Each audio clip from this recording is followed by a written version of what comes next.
गिबि गिबियावनो नोंथांमोननि बड'लेण्ड रादाब फोसावगिरि नोंथांमोननिसिम साबायखर बावबाय। जोङो मैयानिफ्रायनो 22 अक्ट'निफ्राय दिनै 24 अक्ट' बे साननैयाव जोङो मैया जोङो माखासे थान्दै मेल हरनि समाव थान्दै मेल लानाय जादों आरो थान्दै मेल जोबनायनि उनाव दिनै जोङो जोंनि दिनै गोथार साननि जिहेथु जोंहा मोनसे गोथार फिरफिला दं, बे फिरफिलाखौ दैखांनाय जादों। बिनि उनाव गोथैसि बावनाय जादों। आरोबाव बिनि उनावहाय जोङो हारिमुवारि हान्जा सुरनाय, बेखौ जों बियाबनि सिङाव थानाय गंफ्रोमबो जोंनाव 55टा गामि दङ। बे 55 गामिखौ जोङो मोनफा मोनफा हारिमुवारि दिन्थिफुंनाय दिन्थिनांगौ होननानै जोङो बिथोन हरनाय लेखा साफ्रोमबो मोनफ्रोमबो गामिनि रायजो राजाफोरा फैनानै दिनैनि बे गोथार सानाव मोजाङै मोजां गाव गावनि बिबानफोरखौ मावफुंफैदों। बेनि थाखाय जों जोंनि बियाबनि बिबानगिरिफोरजों लोगोसे गासै बियाबनिनो मावथिफोरखौ आरो रायजो राजा बिथांमोनखौ जोङो बियाब आफादनिफ्राय रोजा रोजा साबायखर बावदों। आरो इयुनावबो बेबायदिनो जाहाथे जोंनि बियाबा बेबायदिनो खौसेथिनि गेजेरजों माखासे धोरोम सिबिनाय, माखासे हारिमु राव हारिमुखौ फोथांना लाखिनाय, बेफोरबायदि आयदायाव जों बियाबनि माखासे दैदेनगिरिफोरजों लोगोसे जोंनिनो माखासे मावथिफोरखौ लाफानानै जाहाथे बिथांमोना जोंनि मावनो लानाय थांखिफोराव गोब गोब फैनानै ग्रोम ग्रोम फैनानै जोंनि बे हाबाफारिखौ होफैबाय थागोन। जों मिजिंथिदों इयुनावबो जों बेफोरबायदि खामानिखौ मावफुंगोन आरो बिनिफ्राय साबसिननिफ्राय हामसिन मावफुंनो जों नाजागोन आरो रायजो राजाफोरनि गोबां अनसायनायखौ जों मोनगोन होननानै आसा खालामनो हायो। आरो जों फैबाय थानाय समाव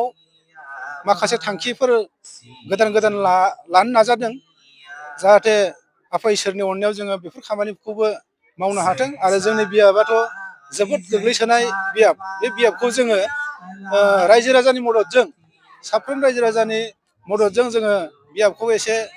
इयुनाव मोजांनिफ्राय मोजांसिनाव दैदेनलांनो हागोन। आरो रायजो राजानि अननायजोंनो जोंनि इयुनाव फैबाय थानाय माखासे हाबाफारिफोरखौबो जोङो मावफुंलांबाय थागोन होननानै जोङो मैयानि सानाव बिबान सोलायनायबो जादोंमोन। जोंनि गोजाम आफादखौ सिफायनानै गोदान आफाद दानाय जादोंमोन। बेवहाय जों गोजाम आफादखौनो रायजो राजाया अननानै दोनफिननाय जादों। आरो बे दोनफिननायाव जोंहा रायजो राजानि अननायजों लोगोसे जोंनिबो मावनो, इसोरनि अननायाव मावनो फिन बिबान मोनफिननायाव जोङो जोंनि गोसोनि गोजोननायखौ रायजो राजानो फोरमायहरबाय। रायजो राजाखौ जों खुलुमहरबाय आरो इयुनावबो जोंनि साननाय आरो रायजो राजानि साननायजों जाहाथे जों बेबायदिनो मावफुंबाय थानो हाथों, मोजाङै मोजां हाबाफोरखौ मावफुंलांबाय थानो हाथों, बे आसाजों साफ्रोम रायजो राजाफोरनिसिम फिन खनसेबाव खुलुमहरबावनाय जाबाय। आरो जोंखौ अरायबो आफा इसोर बोराइ बाथौआ अननानै जोंखौ बेबायदि मावनो थाखाय बोलो आरो गोग्गो देहा हरनानै जोंखौ अराय सम जौगानायनि लामायाव दावगालांनो हाहोथों, बेखौनो मिजिंथिनानै आं आफा इसोरनिसिम फिन खुलुमनानै आंनि बुंनायखौ बेखिनियाव फोजोबनाय जाबाय। जिहेतु दिनै दुलाराय आसामावनो जे बाथौ सानखौ फालिदों, लोगोसे दिनै गेजेर जनाय दुलाराय बाथौ गौथुमाबो बे सानखौ फालिबाय, रायजो राजानो माबायदि मेसेज हरनो सानो नैबे दिनै? जोबोद रंजाथाव सान दिनै। जों मिथिगौ बर' माहारि हिसाबै, बर' माहारिनि गुदि धोरोम हिसाबै बाथौ धोरोम। दा बे बाथौ धोरोमनिनो दिनै जिथु गोथार सान एबा दिनै बर'नि जा गुबै धोरोम बाथौ धोरोम हिसाबै जिखिनि दिनै मुलुगनाङै बर' माहारिया मोनसे सिनायथि दं। मोनसे माहारिनि सिनायथिखौ लाखिनो नांगौब्ला बेनि हारिमु नांगोन, बेनि धोरोम नांगोन। बेफोर बिथिंखौ नायोब्ला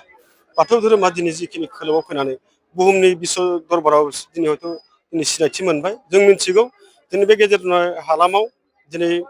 बाथौ सानखौ जा मोनसे बिनि हाबाफारिखौ लोब्बा लानानै जों दिनै बेवहाय गोबांथार गामिनि आइ आफा बिथांमोना बाथौ सिबिनायजों बाथौ धोरोमखौ सिबिनायजों लोगोसेनो दिनैनि गोबां हारिमुवारि बिथिंफोरखौ बिथांमोना दिनै दिन्थिफुंनाय जादों। दिनै जों मिथिगौ मोनसे जुदि हारिया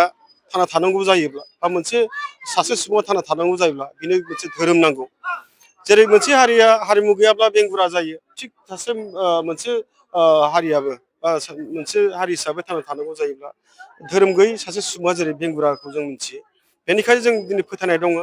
बाथौ धोरोमनि जिखिनि दिनै आसार खान्थिजों दिनै जोङो जिखिनि हारि हारिमुखौ हमथाना लाखिनायजों लोगोसेनो दिनै मोनफ्रोमबो हाबाफारिखौ जों नुयो जे बाथौ धोरोम हिसाबै बिनि हारिनि हारिमुजों धोरोमखौ फोथांना लाखिदों आरो इयुन बोथोरफ्राव जों मिथिगौ बे बाथौ धोरोमा जिखिनि दिनै आसाम सरकार आरो बिटिआर सरकारजों जिखिनि मोनसे फोसावजाबाय जे बुहुमाव जे दिनै गभर्नमेन्ट अफ इन्डिया